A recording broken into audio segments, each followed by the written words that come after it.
fallecidas a causa de la COVID-19 ha sido sumamente dura para nuestro país. Tengan la seguridad, sin embargo, que desde que hemos asumido la gestión en el Gobierno de Transición y Emergencia, hemos tenido como uno de los principales objetivos enfrentar la pandemia y proteger la vida y la salud de todas las personas. En estos 4 meses de gestión hemos avanzado en focalizar las medidas restrictivas, haciendo un balance permanente entre el cuidado de nuestra salud, pero también el cuidado de la economía de las familias. Hemos pasado de medidas dictadas de forma general hacia medidas enfocadas a nivel territorial y ahora focalizadas a nivel provincial. De otro lado, desde el inicio de nuestra gestión también hemos puesto mucho énfasis en la mejor provisión del oxígeno medicinal. Al iniciar la pandemia, en el Perú solo se contaba con 9 plantas de oxígeno medicinal operativas. Al asumir la gestión, el Gobierno de Transición encontró 63 plantas de oxígeno operativas y hoy tenemos 169 plantas de oxígeno. Este número todavía resulta siendo insuficiente y por eso nos hemos planteado como meta que al mes de julio podamos contar en el país con 200 plantas de oxígeno, además de otros recursos que puedan proveer de oxígeno medicinal a las personas que lo necesitan. En este desafío no estamos solos, afortunadamente se ha sumado el sector privado, la sociedad civil, las organizaciones de muchas personas solidarias que estamos trabajando codo a codo para enfrentar esta pandemia que afecta al Perú y al mundo. De otro lado, todos los días, igual que toda la población, estamos muy preocupados por las camas UCI, las camas de cuidados intensivos, pero también quiero informar a la población que al inicio de la pandemia en el país había solamente 98 camas UCI a nivel nacional. En noviembre, cuando asumimos la gestión gubernamental, este número había subido a 1.447 y actualmente contamos con 2.573 camas UCI. No obstante ello, al igual que en el caso del oxígeno, este número es insuficiente aún y por eso, hacia fin de mes, vamos a sumar 458 camas UCI adicionales. Lo ideal es que nadie requiera de una cama UCI, que podamos atacar a la pandemia en su fase inicial. Ojalá no nos infectemos y por eso también hemos puesto mucho énfasis en las campañas de prevención, en el uso correcto de la mascarilla, en el evitar las aglomeraciones porque sabemos que son fuentes de contagio y en otro elemento fundamental, las vacunas. Como bien lo sabe la ciudadanía, cuando iniciamos la gestión gubernamental en el mes de noviembre del año pasado, no encontramos una sola vacuna y hoy ya podemos decirles que hemos asegurado 48 millones de dosis de vacunas y a pesar que este número será suficiente para cubrir la vacunación de la población adulta mayor de 18 años, seguimos negociando para obtener más vacunas porque queremos que todos los habitantes mayores de edad de nuestro país se encuentren vacunados a diciembre del 2021. No nos hemos detenido ni un solo instante y seguiremos trabajando hasta el último día de nuestra gestión con esta fuerza y reitero que lo hacemos de la mano con el sector privado, con la sociedad civil, pero especialmente con los gobiernos regionales y locales, sin cuya participación activa cualquier medida es insuficiente.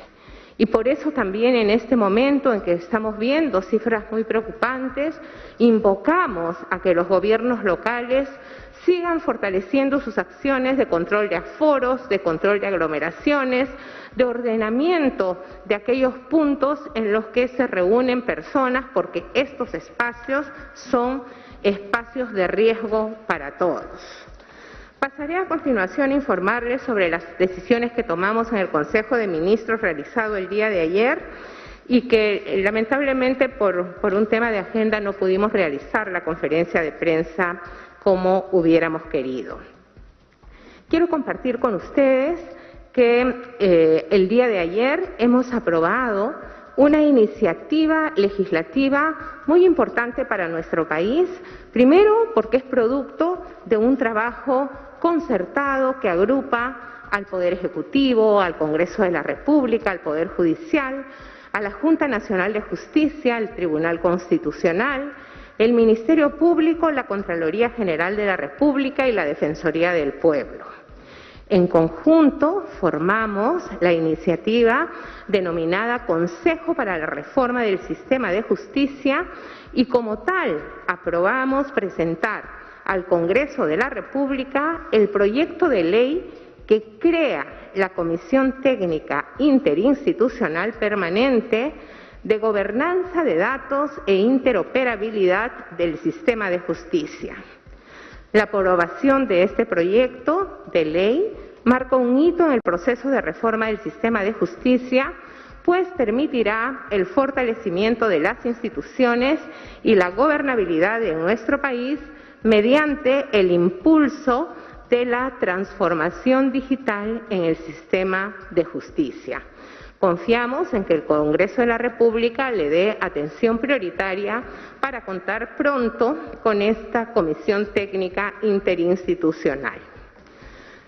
Asimismo, el día de ayer en Consejo de Ministros se ha reportado que nuestro país ha cumplido un récord histórico de ejecución en materia de inversión pública y este fue el registrado en el primer trimestre del presente año, alcanzando los 6.901 millones de soles. Esto significa que hemos superado en 52% la marca más alta existente que se había mantenido desde el año 2014 y podemos decir que es el mejor inicio de trimestre desde entonces a la fecha. Por otro lado, hemos evaluado las medidas que venimos adoptando frente a la pandemia y hemos acordado extender las medidas vigentes frente a la pandemia hasta el domingo 18 de abril. Esto es muy importante porque hasta el momento hemos venido haciendo un ajuste a las medidas o una reevaluación de las medidas, si bien permanentemente, cada 15 días, cada 2 semanas, informábamos de la calificación de las provincias según nivel de riesgo. A partir de la fecha, haremos la calificación del nivel de riesgo a nivel provincial cada 3 semanas. ¿No? Por eso hemos extendido las medidas que están vigentes hasta el domingo 18 de abril. El hacer la calificación del nivel de riesgo a nivel provincial cada 3 semanas nos permitirá tener mayor predictibilidad respecto a las medidas que vamos adoptando, es decir, la sociedad va a conocer mejor que en un tiempo más prolongado se van a aprobar y van a estar vigentes determinadas reglas y por otro lado también nos va a permitir hacer ajustes en nuestro comportamiento, en las reglas que permiten el funcionamiento de los negocios o de los espacios donde se aglomeran personas para poder ir mejorando nuestros indicadores vinculados al nivel de riesgo. Finalmente, queremos recordar a la ciudadanía que este domingo 11 de abril podremos circular sin restricciones para ejercer nuestro derecho de sufragio. Y lo que conocemos como el toque de queda será a partir de las 11 de la noche, así que tendremos el tiempo suficiente para poder acudir a los centros de votación y emitir nuestro voto entre 7 de la mañana y 7 de la noche, conforme lo ha previsto el sistema electoral. Reiteramos nuestro pedido de extremar los cuidados frente a la pandemia, acatando los protocolos que ha aprobado la Oficina Nacional de Procesos Electorales, acudiendo, por tanto, con la mascarilla, con el protector facial y siguiendo todas las pautas que la OMPE nos ha venido dando durante todos estos días. El día de hoy se encuentra conmigo el ministro José Eliche, el ministro del Interior y el ministro de Salud, quienes nos van a dar algunos detalles adicionales en el caso del ministro del Interior, José Eliche, sobre la seguridad del proceso electoral. Doctor Eliche, por favor. Muchas gracias. Buenas tardes, casi buenas noches. Sí, la Policía Nacional, con la finalidad de garantizar la seguridad durante el proceso electoral del domingo 11 de abril próximo, va a desplegar alrededor de 96.000 efectivos a nivel nacional en las diferentes regiones, macrorregiones y frentes policiales. Por supuesto, toda la fuerza policial va a estar a disposición, salvo aquellos que por razones de salud no puedan participar, para desarrollar además funciones adicionales, que son las normales, en las comisarías y otras unidades especializadas de la Policía Nacional en materia de orden público y seguridad pública. El despliegue en casi todas las circunscripciones territoriales donde la policía trabaja va a contar con la participación o con el apoyo de las Fuerzas Armadas, quienes van a tener como responsabilidad principal mantener el orden interior dentro de los locales de votación, mientras que la policía lo va a hacer externamente, pero en algunos lugares se van a intercambiar estos roles y en algunos lugares incluso solamente la policía va a estar a cargo de ambas, tanto del frente interno como el frente externo. Lo cierto es que Policía Nacional y Fuerzas Armadas juntos garantizan la seguridad en este día, garantizan la tranquilidad para que las personas puedan ejercer libremente y en paz, con la tranquilidad suficiente y con la seguridad, su derecho de sufragio o su derecho de participación política y de sufragio. Eso es. Muchas gracias, doctor Eliche. A continuación, el doctor Óscar Ugarte también nos dará algunas medidas importantes a tener en cuenta en el contexto precisamente de las elecciones del domingo. Muchas gracias, Premier. Buenas tardes, señores y señoras periodistas. Efectivamente, creo que es muy importante tener en cuenta lo que está establecido en los protocolos para la votación.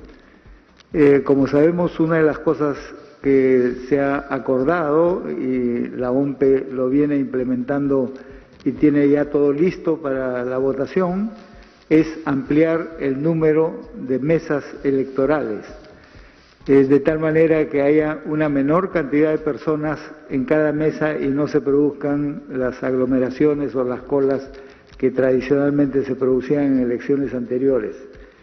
Pero a la vez, como todos sabemos ya, se ha ampliado el horario de votación. Recordemos que antes se votaba de 8 a 4, o sea, 8 horas en total.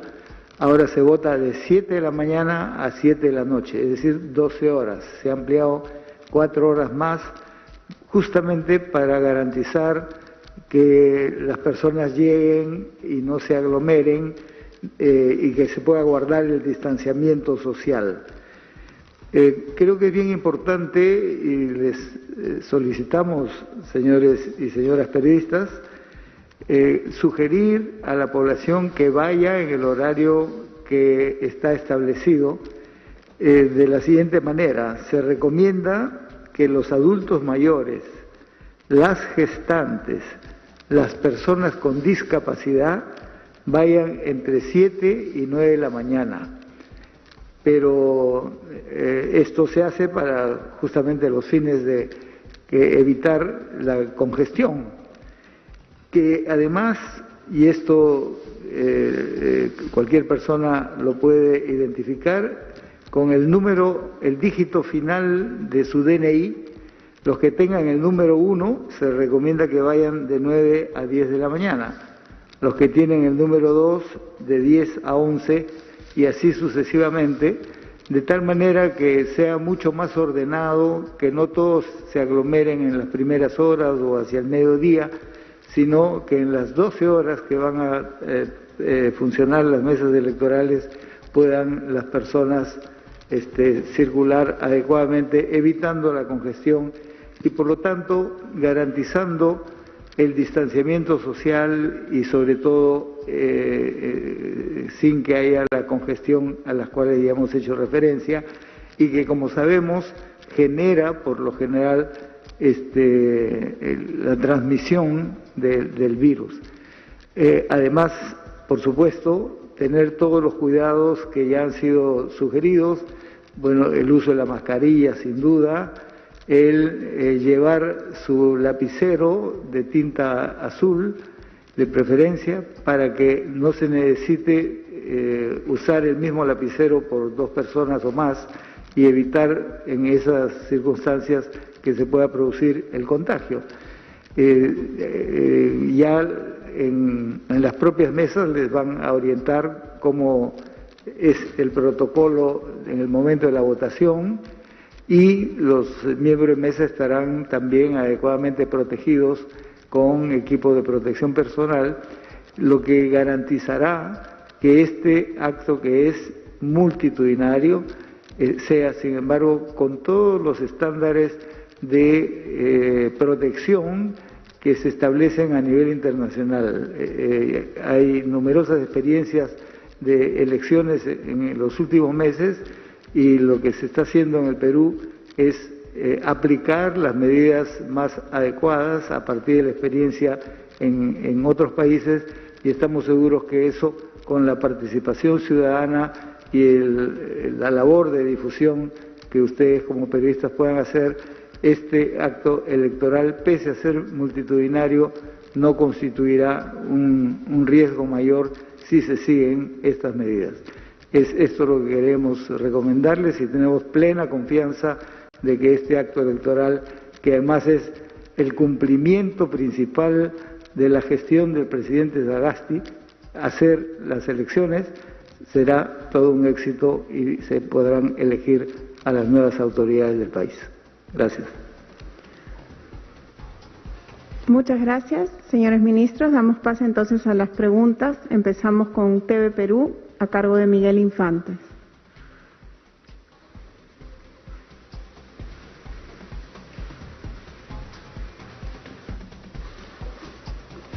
Muy buenas tardes, ministros. Directamente la consulta viene sobre lo que ha mencionado esta mañana, ha reiterado la ex canciller Astete ante la Comisión Permanente respecto a la inoculación que ella tuvo y directamente qué respuesta o qué opinión les merece toda esta información que se ha brindado por parte de la ex canciller a la Comisión Permanente.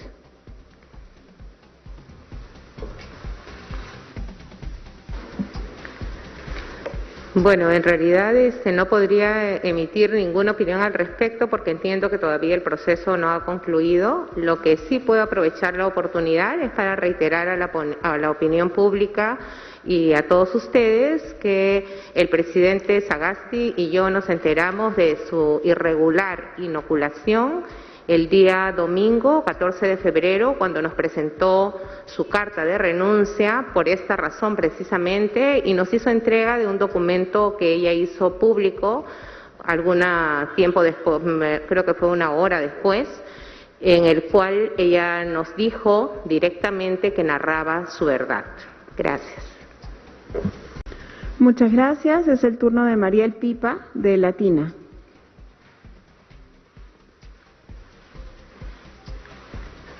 ¿Cómo están, ministros? Buenas tardes. 2 consultas muy breves. La primera es que hoy hemos visto una invasión, eso es para el ministro del Interior, en el Morro Solar, y no es la primera vez que vemos estas invasiones durante los últimos días y durante las últimas semanas. ¿Qué está ocurriendo? No hay un gobierno, no hay autoridades que controlen para que estas personas vayan a invadir los cerros, en este caso el Morro Solar. Y la segunda es para el ministro de Salud, es respecto a la vacunación masiva territorial que se había anunciado para el 16 de abril. Se sabe que van a haber brigadas de vacunación, va a haber locales vacunatorios. ¿Qué se sabe? ¿En qué distrito se iniciaría esto? ¿De qué manera se haría? ¿Cómo los ciudadanos van a saber dónde acudir a vacunarse? Gracias. Sí hay autoridad. En una conferencia de prensa anterior, hace un par de horas, en el Ministerio del Interior, exhortado a las personas que han invadido terrenos en la zona del Morro Solar para que se retiren de ellos. Los exhorto nuevamente, que se retiren de los terrenos que han invadido, de lo contrario se aplicará la ley. Es decir, en cualquier momento, si continúan en esa actitud, pues serán retirados de esos terrenos. Muchas gracias. Perdón.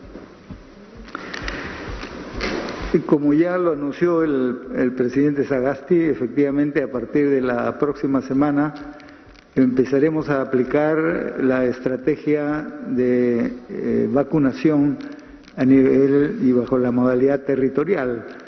¿Esto qué quiere decir? Que vamos a pasar de la modalidad institucional en la cual se ha venido aplicando por obvias razones al personal de salud, al personal de la Policía Nacional, a los que están en primera fila, por ejemplo, los miembros de las Fuerzas Armadas, se ha iniciado también a los bomberos. Eso es la mejor forma de llegar a ellos es obviamente a través de sus instituciones. Pero en la medida en que ya hemos pasado, y este es un cambio en la programación de la vacunación, a los adultos mayores, que el programa del anterior gobierno los ponía todavía en un segundo plano, la modalidad es territorial. Esto quiere decir en los distritos donde cada uno de ellos vive. Vamos a ubicarlos ahí, tenemos el padrón de RENIEC que identifica plenamente a todos. Recordemos que estamos vacunando en primer lugar a los mayores de 80 años, luego pasaremos a los de 70, 79 y así sucesivamente.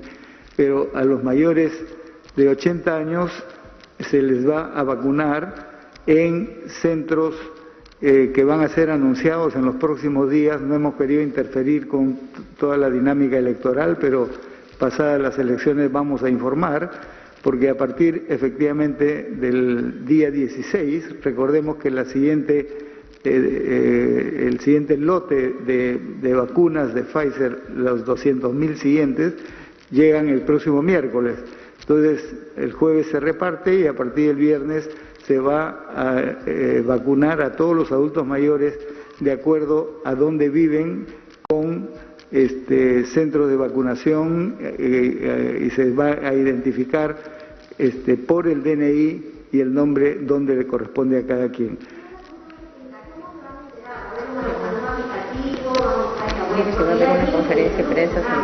Sí, como decía, no hemos querido anunciar eso en estos días. Va a haber una conferencia de prensa especialmente para ese fin, donde se va a anunciar